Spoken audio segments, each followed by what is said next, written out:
That's a political issue, I think. And I truly believe in home rule. And I truly believe that we have to exert our authority over our domain. So whatever it takes politically to deal with that issue, we have to deal with it. Whether that means negotiations with the county, or whether that means some kind of a consensus building of some sort, but there has to be some way to deal with that property. To be quite frank with you, it's a good question, and I have not thought that through, but I think it's a very good question, and it does raise political issues. I do know that Bob Fulcano's created a land bank countywide, and I truly believe that what happens in the city of Detroit, the city of Detroit property, really needs to be in the domain of the decision-making entities within the city of Detroit.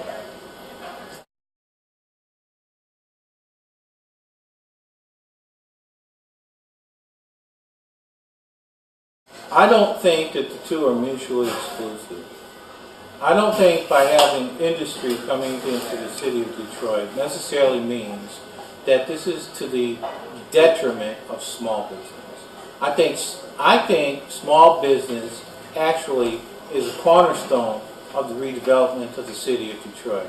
I think on the east side we have the development project that goes on Woodward Avenue. Those models, I think, are very good to bring in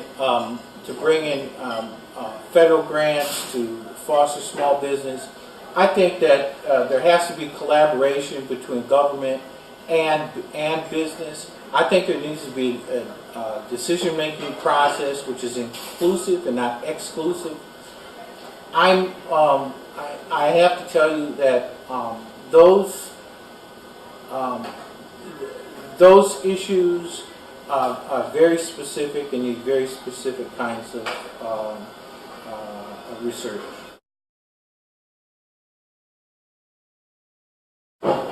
You know what, to be quite frank with you, I think there needs to be a review of all of the projects dealing with vacant properties and demolition of buildings, not only commercial buildings, but also in the neighborhoods.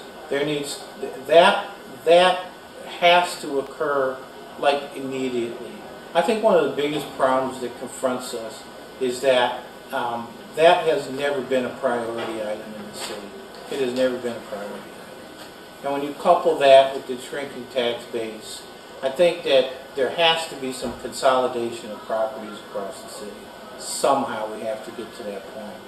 Whether or not to continue, not to continue, to amalgamate these different programs into new programs, all that needs to be looked at in a very deliberate fashion. My position on cuts is that previous administrations have already cut departments to the bone. Services, we're down now to basic services in the city. I would hesitate to do any more cutting, to be quite frank with you. So how do you deal with the deficit? That's the question. I always say there's two words to deal with the deficit. It's forensic audit. And I know people don't like that idea. I know that people are, they throw their hands up and they say, well, if we have a forensic audit, then the next thing you know, we're going to have federal government or state government coming into the city of Detroit, and there's going to be receivership or yada, yada, yada. Look, this madness has to stop someplace. We just saw 2 demonstrations of workers in this city, actually 3. AFSCME, transit workers, and teachers. Every one of them, every single one of them, are demonstrating because they don't want their jobs eliminated, they don't want their salaries reduced, and to be honest with you, I don't blame them.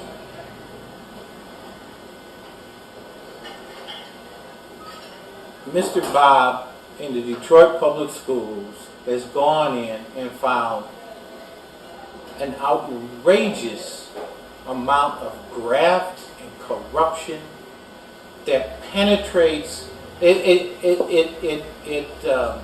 penetrates every nook and cranny of the Detroit Public Schools. I would suggest that it's equally as bad within the city of Detroit. It took Mr. Bob and a team of people to find it in Detroit Public Schools. I can't sit here and tell you where it is, but I can tell you that I also believe that it transcends all aspects of government. In contracts, absolutely, without question.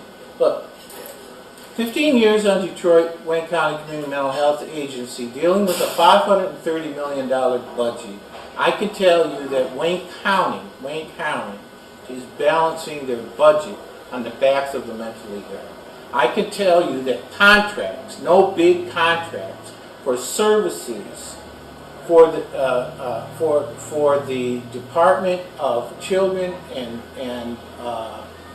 Children and Family Services, no big contracts going into that department without performance audits, without fiscal audits, is outrageous. And that's just a $530 million budget, and you're talking about no big contracts for a government agency. I can also tell you, I can tell you line and verse with regards to the mental health budget, how money is being taken out of that budget, and that the county is balancing their general budget on, or their general fund on the backs of the mentally ill. But look, I left that mental health department back in November of last year because I was tired of fighting. I was tired of 15 years of fighting with the county government. I am telling you, as I sit here, I know that the same thing exists in the city, and it has to end. And the only way to do that is to have independent auditors. If you don't want to call it a forensic audit, call it something else. But somebody has to come in. They have to find the graft. They have to find the duplication of services. They have to find the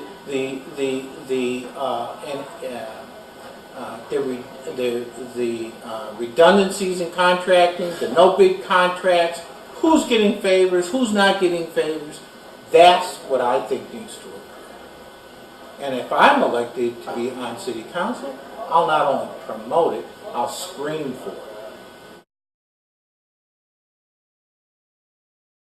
Is the enforcement issue, does that fall under the responsibility of a legislative body? Sometimes I have a little difficulty with those kinds of questions, because I believe that those issues are issues of the executive branch of government. Mm-hmm. Now, certainly there's oversight. So, if the legislative branch decides to exert a certain amount of oversight in the budget process to make sure that